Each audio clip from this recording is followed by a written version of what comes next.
The role of the courts is to distinguish between biting criticism that merely suppresses demand and copyright infringement which usurps it. Hello everyone, I'm Leonard French, your favorite copyright attorney, and today I thought I'd bring you an update in the h3h3 lawsuit that Matt Haas filed against Ela and Ethan last year.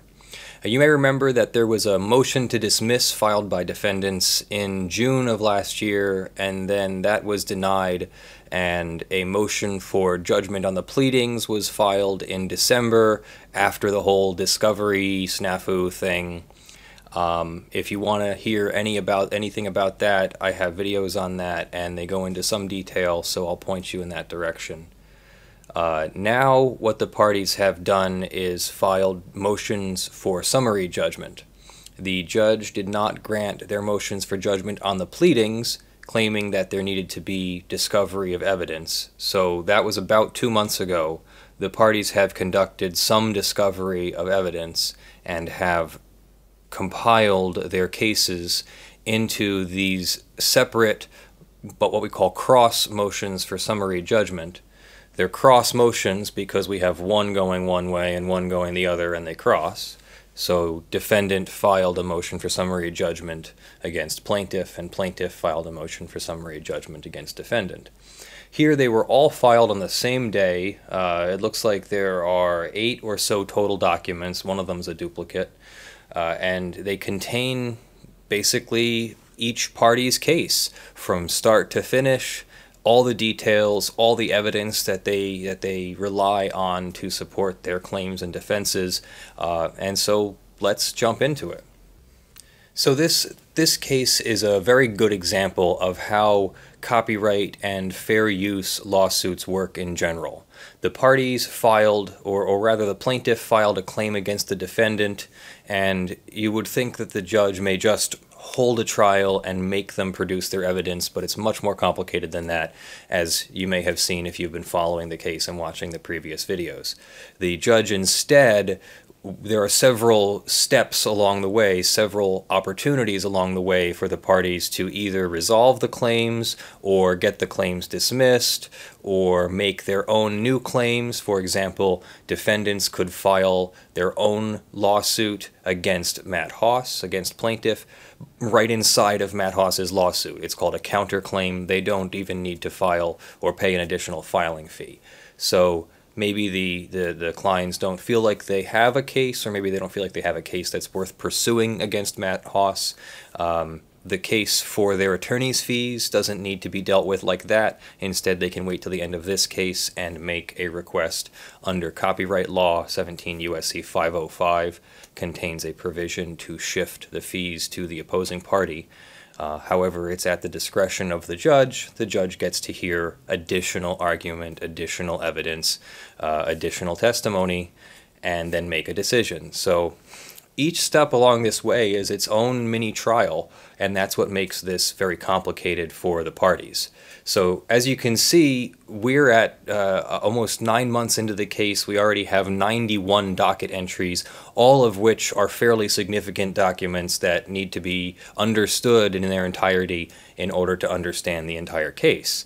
So that makes it a fairly complicated matter for anyone to understand, let alone if you're not a lawyer and you're trying to get through one of these cases as a party, especially an unrepresented party like our friend James Romine from the Jim Sterling case. That's just a minefield of places you can blow yourself up, and you can see you know how he sort of did. The first thing I thought we'd look at is defendant's motion for summary judgment.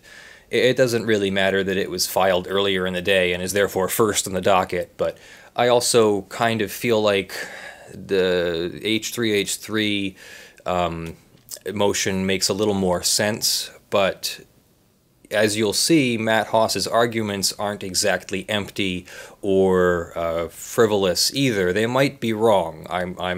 My personal legal opinion is that Matt Haas doesn't have a great case here, but that is for a judge to decide, and in this case, Judge Forrest could decide that that h3h3 was not using the material as a fair use, but let's go over that in a moment when we get there.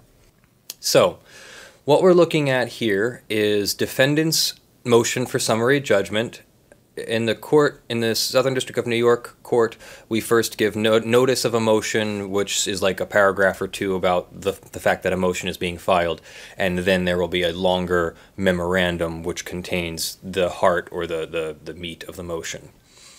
So this is just the notice of the motion. Please take note that there is a statement of facts attached, a memorandum of law, 2 declarations, and no scheduling order yet. And that's really all that this is. So then we move on to the memorandum itself, which contains something very useful, a table of contents. I recommend you don't skip the table of contents. It actually tells you what you're about to read. So we know now that we're going to read first a preliminary statement, we're going to read a statement of facts trying to tell us the background of the thing, we're going to read a section about the legal standard, and then we're going to read about the legal argument. Most courts and most attorneys, when they write something long like this is 30 pages long, they're going to include a table of all of the different cases that they used.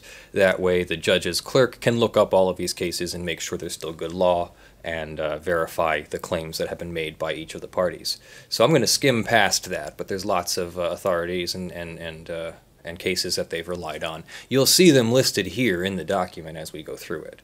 So here's their preliminary statement. The court can see plainly that there is no dispute. The critique is fair use. There can be no dispute regarding market harm since plaintiff admits the critique video increases views and revenue for his work. Market harm is one of the 4 factors of fair use, and so if his market has not been harmed by the new video, then perhaps the new video is transformative. We'll get into that in a moment. There can be no dispute that the critique video transformed plaintiff's work with meaning and message plaintiff never intended. Plaintiff testified that his works, as a factual matter, are not misogynistic. Defendant's critique video proved him wrong. Plaintiff stated that Bold Guy is part of his psyche and represents the ideal to which he strives. Defendants exposed plaintiff's ideal of masculinity as a paragon of buffoonery. There can be no dispute that the amount defendants used of the work was reasonable in light of their highly transformative purpose. Nor did defendants defame plaintiff by omitting mention of his April 2nd, 2016 email from the We're Being Sued video. The entire premise of that claim is that by omitting mention of plaintiff's email, defendants painted him as greedy and litigious. But his email threatened defendants with a lawsuit for money damages and rejected the possibility of fair use, and every other statement made in the lawsuit video is true. No reasonable juror would think that that omission was defamatory. It seems to me the defendant painted himself as greedy and litigious by pursuing this claim, even after confronting defendants and hearing their side.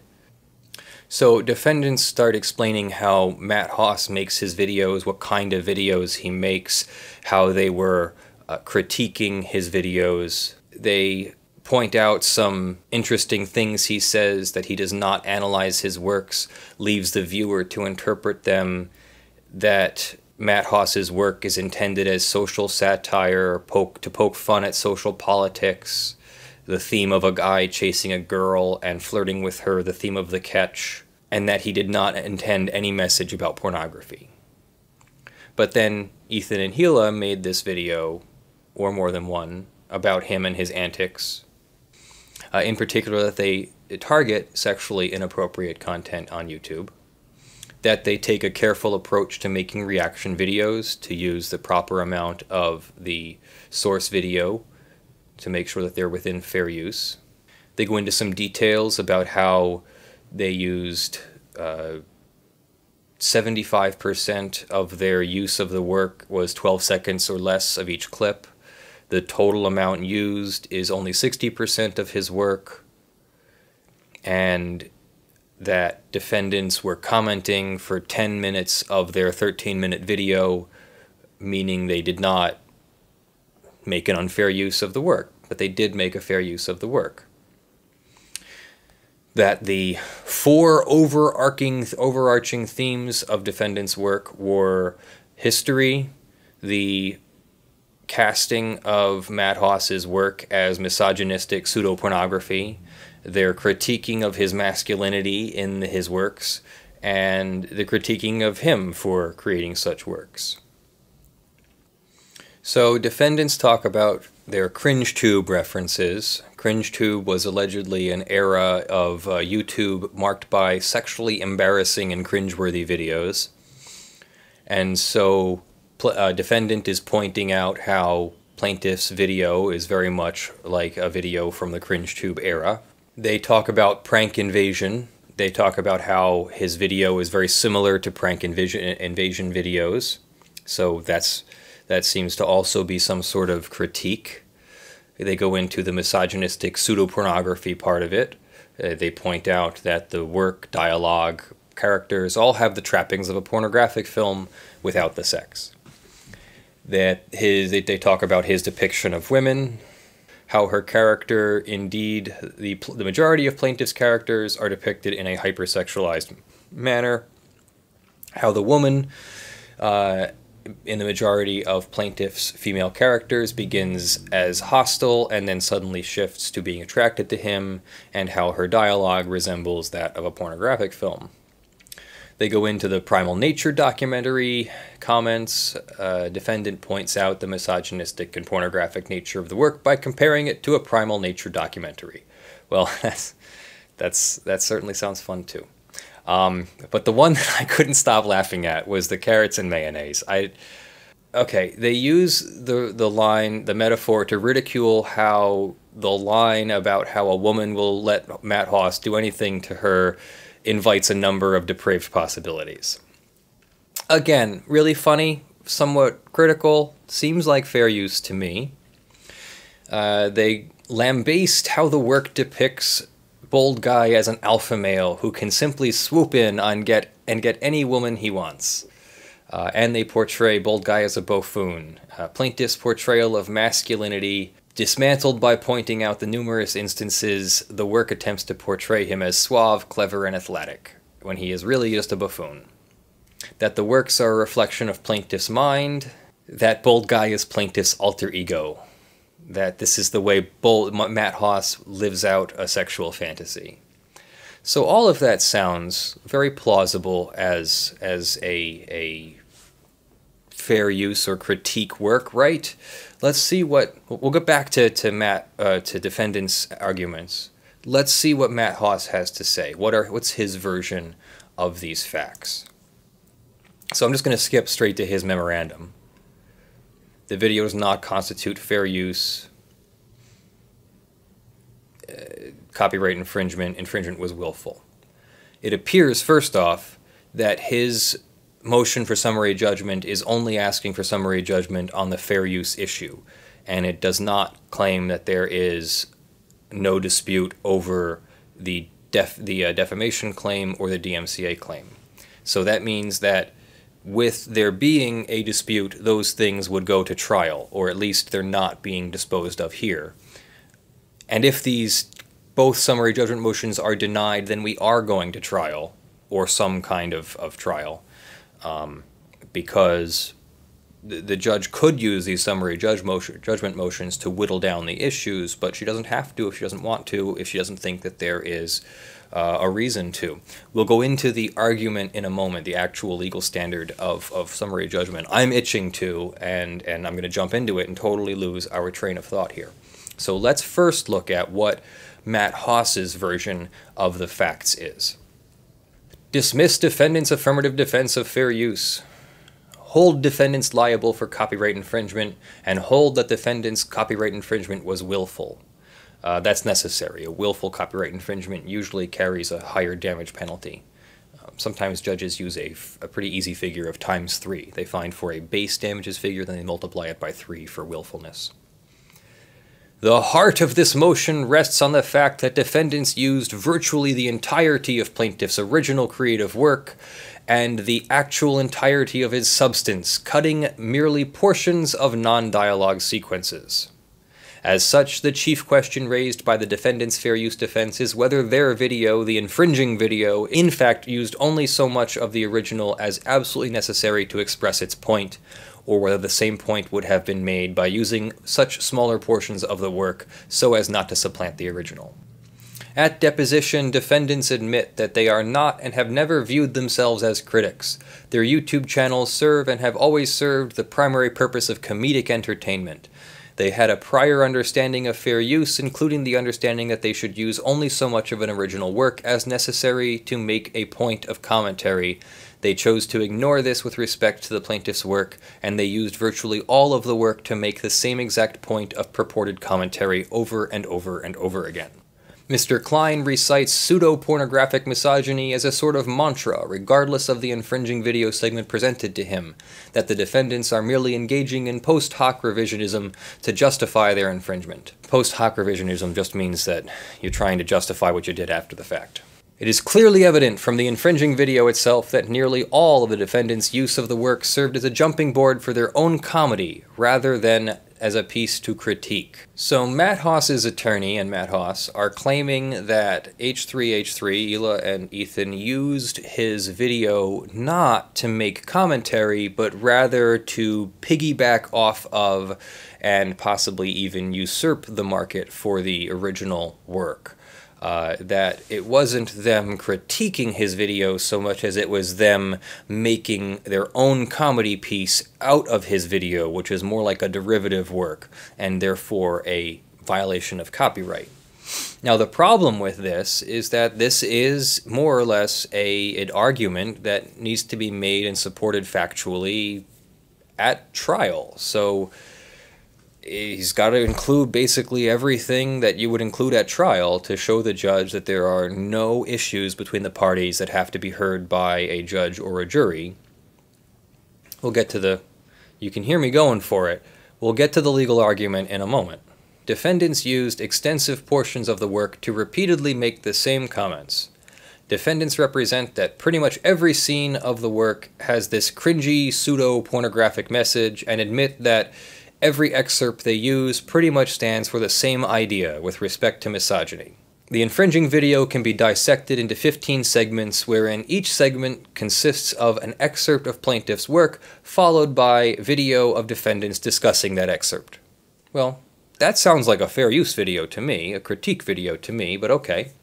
According to the defendants, the first excerpt used in the infringing video was as a historical reference point. The second was meant to liken the work to a prank invasion series. The third was meant to convey the same idea as the second. The fourth excerpt, the same idea as the second. The fifth idea, the same idea as the second.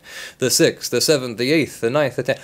I'm assuming that this whole paragraph, which I'm not going to read through, says that the 13th excerpt was meant to convey the pseudo-pornographic nature and the misogynistic nature of the work. Points have already been made by the defendant several times, etc., etc., etc. Okay. So his argument seems to be that they could have made their point once and been done with it and not had to use any more of his video. I don't know that that's a great anti-fair use argument. I guess it is good enough to put into a pleading here in front of Judge Forrest. Let's see where it goes from here. Defendants understood fair use principles. This one actually kind of goes a little further towards the misrepresentation of the DMCA claim. If the defendants really did understand fair use and came down on the wrong side of fair use and made a DMCA counter notification, that's a misrepresentation under DMCA 512F, or it could be. It could be. Basically, you just have to make a good faith fair use inquiry. So his argument here is that they did not make a good faith fair use inquiry. In fact, they're just going back in time and trying to cover their tracks now. All right, so we've hit the legal standard. I'm going to go back to defendant's motion. So here is a short summary of what summary judgment is. And this is summarized by the courts themselves. And this is the way that most attorneys write their legal papers, using this sort of introduction, then the legal standard, then an analysis or an argument, and then some sort of conclusion or restatement of the introduction or issues. We call it the IRAC, the CRAC, the ICRAC standard. It's in law school, we're a little more derogatory with it, but once you get used to the format, it becomes extremely easy and intuitive to write in. So here we're in the second stage of that. We're going to talk about the rule of law. So the first case that's being cited here is Celotex via Carteret, which was a very important Supreme Court case in 1986. Do I need to remember what it was all about and everything? No, because they're going to tell me right here. Summary judgment is appropriate when the movement carries its burden by showing that there is no genuine issue as to any material fact and that movement is entitled to judgment as a matter of law. That's a lot. There's a lot in there. Genuine issues of material facts are facts that might affect the outcome of the suit under governing law. A party may not rely on mere speculation or conjecture as to the true nature of the facts to overcome a motion for summary judgment, as mere conclusory allegations or denials themselves cannot create a genuine issue of material fact where none would otherwise exist. Furthermore, the non-moving party cannot defeat summary judgment by presenting evidence so blatantly contradicted by the record that no reasonable jury would believe it. Incontrovertible evidence relied on by the moving party should be credited by the court on a summary judgment motion if it so utterly discredits the opposing party's version that no reasonable juror could fail to believe the version advanced by the moving party. That's a lot to remember. The first two are the most important. The moving party, in this case both parties have moved, so it's everybody, has to show that certain facts are settled, that the important facts are settled, that those facts, when interpreted under the law, only go one way, and that because of all of that, you've completed some sort of legal proof. Whether it be a proof of a defense, or a proof of a claim, or proof that something should be dismissed, or someone should be sanctioned, whatever. But you're allowed to seek summary judgment ahead of trial, sometimes to get rid of the whole case. This is what we call a dispositive motion. It disposes of the case if it's granted, or it disposes of part of the case in the case of Matt Haas's summary judgment motion, which is only for one of the three claims that he made. So on this summary judgment standard, what are the parties' arguments? Defendants, h3h3, state that their summary judgment motion has to fall in favor of fair use. There are 4 factors which affect the determination of fair use: the purpose and character of the use, including whether it's commercial or non-profit, the nature of the copyrighted work, the original one, the amount and substantiality of the portion that was used, and the effect of the use upon the potential market, the effect of the secondary use, h3h3's video, on the potential market for the copyrighted work, for the original copyrighted work. The factors are weighed together. No one factor throws out the other 3. It's a careful consideration of each one and how they all weigh together against or in favor of a finding of fair use. So, of course, h3h3 is making arguments in favor of fair use. So their first argument is that the first factor, the purpose and character of the use, is that the purpose of the use is transformation. A transformation of a work is using someone else's copyrighted work in some new way such that it creates a new copyrighted work. Now, when I say such that it creates a new copyright, there's a lot in there. It's not just that you used it and created a new copyrighted work. It's you did it in a legal way that is recognized to create a new copyrighted work. If I buy a painting, like my H.H. Holmes Murder Castle drawing painting that I bought last year off of Kickstarter, I believe. If I took that and made my own copy of it, whether I hand drew it or scanned it or photographed it and printed it, whatever, that's copyright infringement. However, if I take the original work and I put it in a custom frame, my own custom handmade frame that I hand carved or designed or whatever, to somehow complement. Maybe it's a, H.H. Holmes Murder Castle frame that's got some of the scenes in the frame, I don't know, whatever. That can now be sold. I can put that inside my frame and sell that as my own new copyrighted work. Do I have a copyright on the H.H. Holmes Murder Castle painting? No. I just have it on my frame, but I'm allowed to resell that. Now, some of you are smart, and some of you will call me out on also using the right of first sale doctrine, that's a better example of that. So let me give you a second transformation example. This is one right out of my law school textbooks. There was a case where a woman was taking newspaper clippings, and she was gluing them to coasters and shellacking them and selling them. She was not copying the newspaper. She was going out and buying brand new newspapers and then clipping them and pasting whatever part she thought was funny, a headline or a picture or whatever, pasting that onto a blank coaster and then shellacking them and then selling that. Was she making a fair use? Yes. She was transforming the original copyrighted work into a new copyrighted work. Why was it not copyright infringement? Well, she wasn't usurping the market. She wasn't selling newspapers. She wasn't trying to get into the newspaper market. She was selling something completely different. Something funny that she saw in the newspaper got put onto a thing, and not by copying the newspaper, but by using the original newspaper which she paid for. So that also still implicates the right of first sale doctrine, but more transformative than the first example. So here, defendants are saying that they made a transformative use of the work, that by cutting it up and putting it in their video and talking about it, even in the way that they did, that they've created a brand new copyrighted protectable work that is adds something new with a further purpose or different character, altering the first with new expression, message, or meaning. In this case, their criticism. Even if their criticism was over and over that this is misogynistic, pseudo-pornographic, etc., etc., etc., they're saying that they were criticizing the work.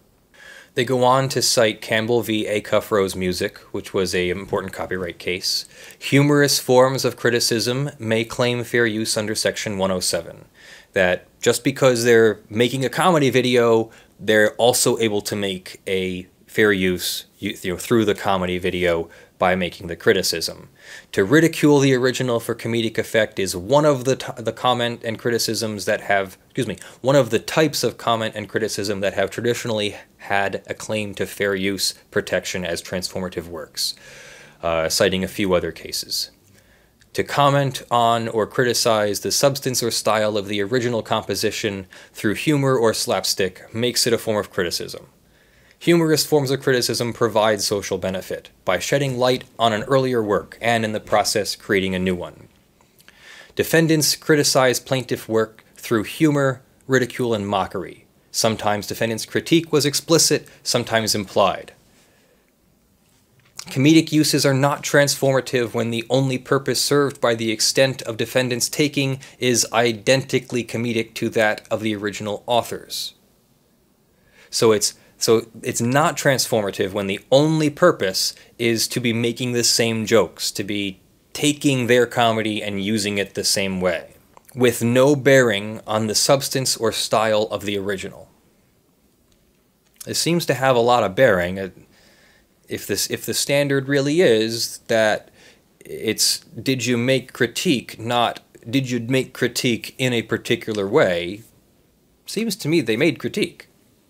Defendants did not use the work for its inherent humor. Their purpose was to criticize and ridicule the work's plot, dialogue, characters, action, theme, and message as misogynistic, pornographic, and absurd. The Supreme Court stated that the standard to determine whether a use constitutes criticism is if it reasonably could be perceived as commenting on the original or criticizing it to some degree. To some degree. Justice Holmes: "It would be dangerous. It would be a dangerous undertaking for persons trained only to the law to constitute themselves final judges of the worth of a work, outside of the narrowest and most obvious limits. At the one extreme, some works of genius would be sure to miss appreciation. Their very novelty would make them repulsive until the public had learned the new language in which their author spoke. First Amendment protections do not apply only to those who speak clearly, whose jokes are funny, and whose parodies succeed. Defendants' fourfold thesis about the work may be reasonably perceived. Examples: the cringe era, the cringe tube era, the prank invasion, etc. Commentary and critique may also reasonably be perceived when the altered purpose or context of the work is evidenced by surrounding commentary or criticism. Such surrounding commentary or criticism clearly militates for a finding of transformative use." They cite another case in which a reaction video was found to be highly transformative. Unfortunately, the case is in the Central District of California, which does not make it precedential on the Southern District of New York, but it is persuasive. The fourth fair use factor favors defendants. Wait, why are we at number 2 when it says fourth? Did I miss something? Oh, nope, it's this, maybe... The fourth fair use factor examines the effect of the use upon the potential market for the value of the copyrighted work. Potential market for or value of the copyrighted work. This is from Campbell v. Acuff Rose Music again. Because a critique may quite legitimately aim at garroting the original, destroying it commercially as well as artistically, the role of the courts is to distinguish between biting criticism that merely suppresses demand and copyright infringement which usurps it. Very, very important point. I can go on and say, I don't like the shenanigans of my local car dealer, and if I destroy the market for the local car dealer, I'm not guilty of copyright infringement or defamation if the things I said are true and were fair use. What the court is saying here is that criticism that suppresses demand is different from copyright infringement that usurps it. So we're looking for an usurpation of the market. We're looking at taking the same market, trying to make the same product, trying to take the existing market rather than make an outside commentary on it, whether that affects it or not. The Second Circuit has made clear that our concern is not whether the secondary use suppresses or even destroys the market for the original work or its potential derivative, but whether the secondary use usurps the market for the original work. If the harm resulted from a transformative secondary use that lowered the public's estimation of the original, such as a devastating book review that quotes liberally from the original to show how silly and poorly written it is, this transformative use will be found to be fair use, notwithstanding the harm. It is undisputed. Defendant's critique video generated views and revenue for his work. The work's views and revenue flatlined 3 months before the critique video was posted. After defendants posted the critique video, the work, Matt Haas's work, experienced a spike in views and revenue. Plaintiff confirmed this at deposition and admitted that he has no experience that defendants used siphoned views or revenues. To the contrary, in the month following the spike, the work experienced an increase of views and revenue. Therefore, plaintiff cannot argue defendant's use harmed his ability to license his work for critical reaction videos. The law recognizes no derivative market for critical works. A critique may impair the market for derivative uses by the very effectiveness of its critical commentary, and is no more relevant under copyright law than the like threat to the original market. The Supreme Court goes on. This distinction between potentially remediable displacement and unremediable disparagement, it's a fancy way of saying displacement would be the copyright infringement, it's remediable, it's got a remedy at law, and unremediable disparagement, which would be the criticism, the fair use criticism, there's no remedy at law, it's unremediable, is reflected in the rule that there is no protectable derivative market for criticism. The market for potential derivative uses includes only those that creators of original works would, in general, develop or license to others to develop. What the Supreme Court is saying is that it is unlikely that creators of imaginative works will license critical reviews that lampoon their own productions. So those works, critical review works, are not part of copyright infringement under the either direct infringement view or the unlicensed derivative work view.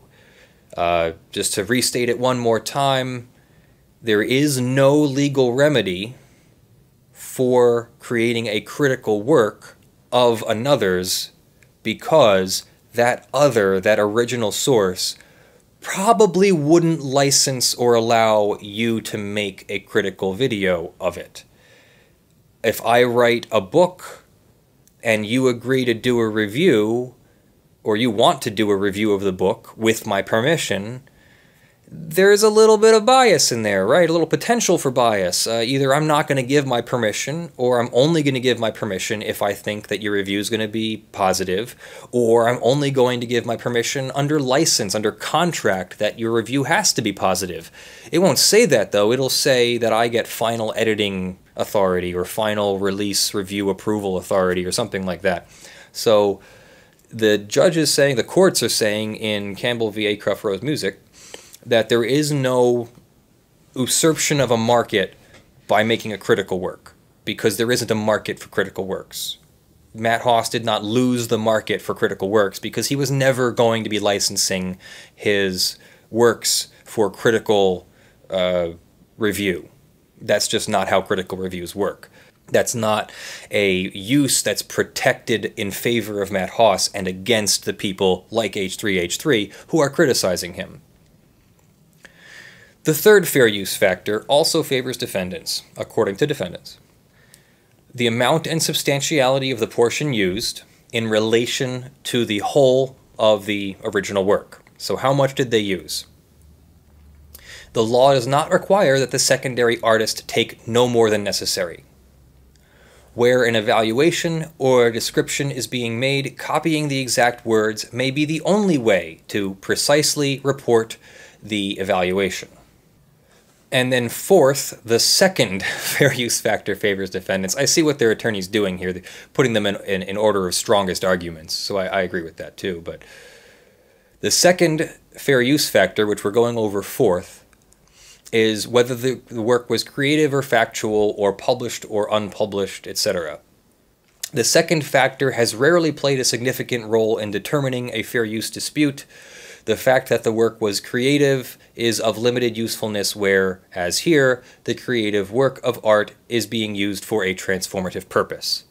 So, Cario, quoting another case, Bill Graham, is saying that the creative work of art, when it's being used for a transformative purpose of the original, it's less important whether it's a creative or factual or published or unpublished work, and under the second fair use factor.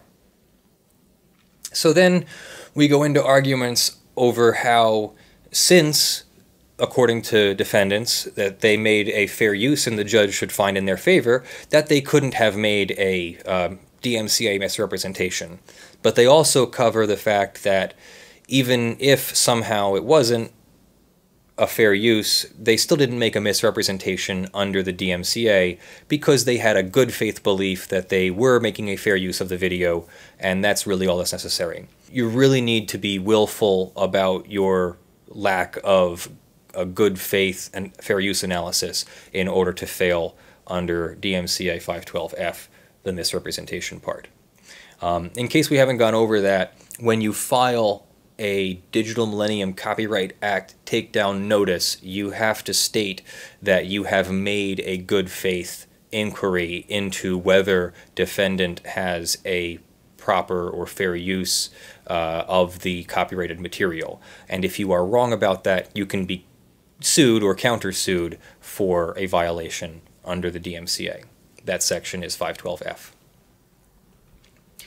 Likewise, plaintiff's defamation case must fail. If an alleged defamatory statement is substantially true, a claim of libel is legally insufficient.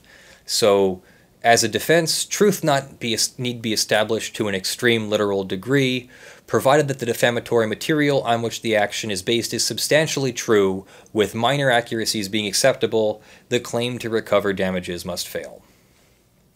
The accuracy of the report should be assessed on the publication as a whole, not isolated portions of it. So their argument here basically is that since h3h3 made only a minor slip-up and said that they hadn't discussed with Matt Hoss, that they hadn't discussed the case or tried to work it out, that doesn't really make an actionable defamation claim. The second half of that is that there has to be some kind of connected damages. You have to be able to prove damages and their connection to the alleged defamation, which they really can't do here. So that's defendant's legal argument. Matt Hoss's legal argument is that copyright is designed to promote the sciences and the useful arts under Article 1, Section 8, great place to start, and that to protect copyright material and allow others to build upon it is a need that's balanced by the law. The Second Circuit says there's an inevitable tension between the property rights established in creative works, which must be protected, and the ability of authors, artists, and the rest to express them. Okay. Okay, so we're starting with a constitutional argument here. Common law doctrine of fair use, got it.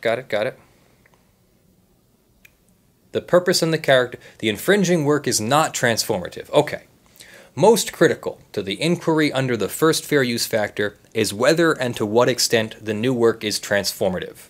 Specifically, courts ask whether the new work merely supersedes the objects of the original creation or instead adds something new. The fair use doctrine seeks to protect a secondary work if it adds value to the original, if copyrightable expression in the original work is used as raw material, transformed in the creation of new information, new aesthetics, new insights, and understandings. And so far, this sounds like h3h3's got this in the bag, so what's his argument here? New works are described as transformative when the works used copyright materials for purposes distinct from the purpose of the original. Okay, so transformation means two distinct purposes. Elvis Presley held that video clips of Elvis incorporated into a supposed biography was non-transformative because the biography was, at least in part, seeking to profit from the inherent entertainment value of Elvis's appearances. So, see the example there? They took his video clips and put them into a biography to use them basically for that purpose, to show you Elvis on stage, not for them to say, look at how he swings his hips or look at how he does this, but rather you want to buy their biography so you can see their clips of Elvis and hear additional history about his life.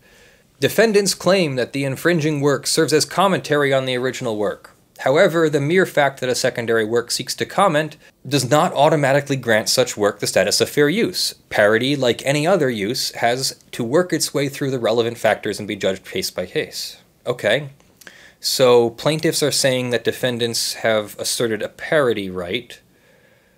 I didn't see that here. Parody's different. Parody is when I use the original work or make substantially similar copyrighted works of my own to comment on the original work. But the key factor being that my work is substantially similar. So if I wanted to make a video of me on stage singing an Elvis Presley song while gyrating my hips in the characteristic Elvis way, while the overall message of the video was more like commentary on what I thought about Elvis and his fans and the sexual innuendo that's going on there, that would be close to parody. If I made a video where I was speaking about Elvis, that's not parody. So then when you get somewhere in the middle and I've made a video using clips of Elvis, That's not parody. My commentary interspaced with Elvis's clips is not parody. I don't remember them making a parody argument, but maybe they did. I don't think it's parody. This doesn't fall under parody, as it's... We'll do a good example. Parody's a tough one. Parody and satire are tough. We'll do a good video on parody and satire. This is not that.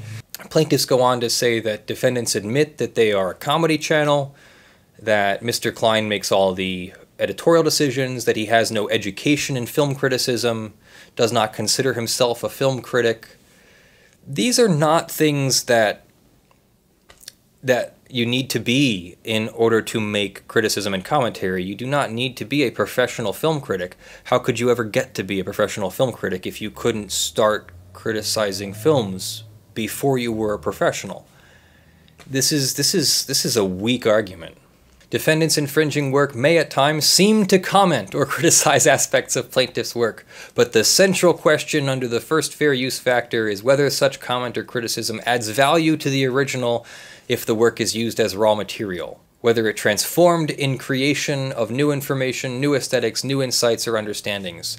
Doesn't that sound exactly like what Ethan and Gila did, talking about his misogynistic ways, pseudo-misogynistic pornography, his confidence, or possibly lack thereof, because he's making these videos, and these videos are projecting his inner demons and ego out into the world. He'd like to be able to walk up to women and just break through their barriers and go sleep with them.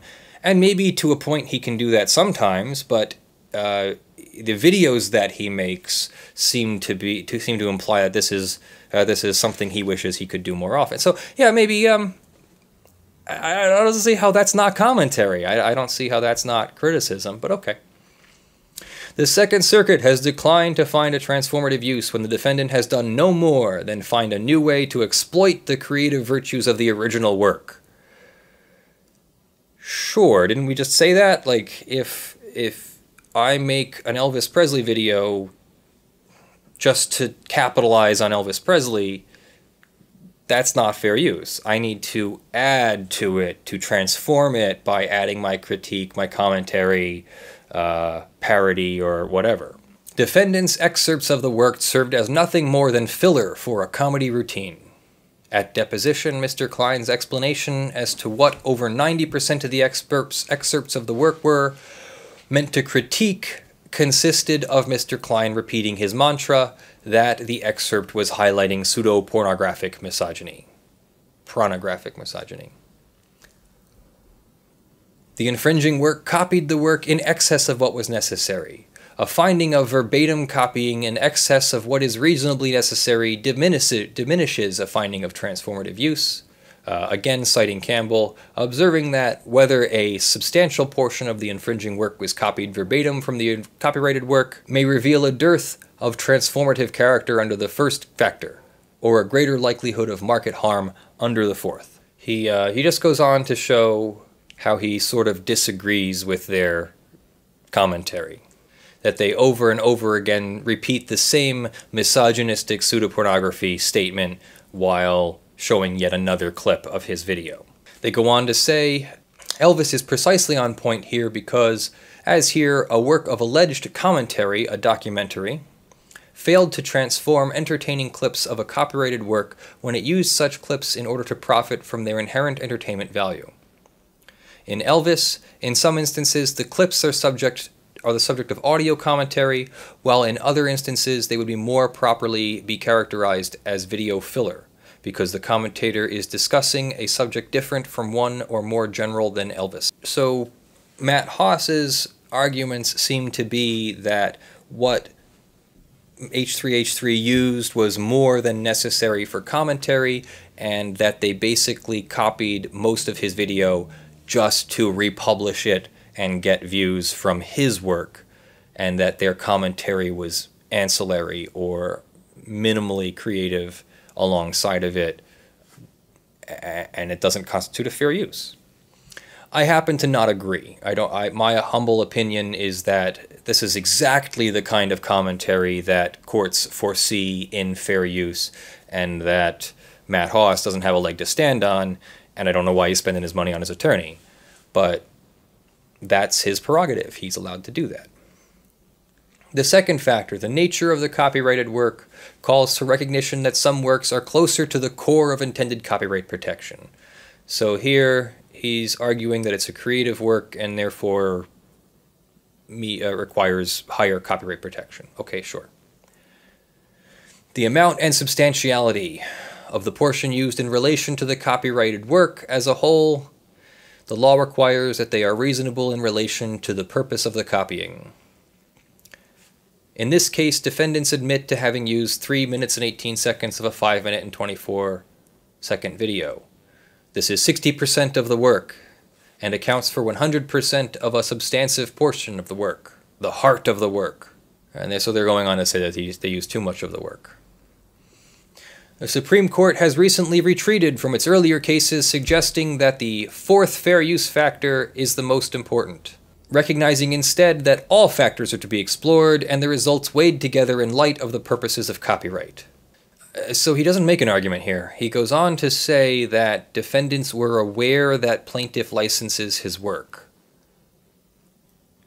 It doesn't go on to say how his market was affected.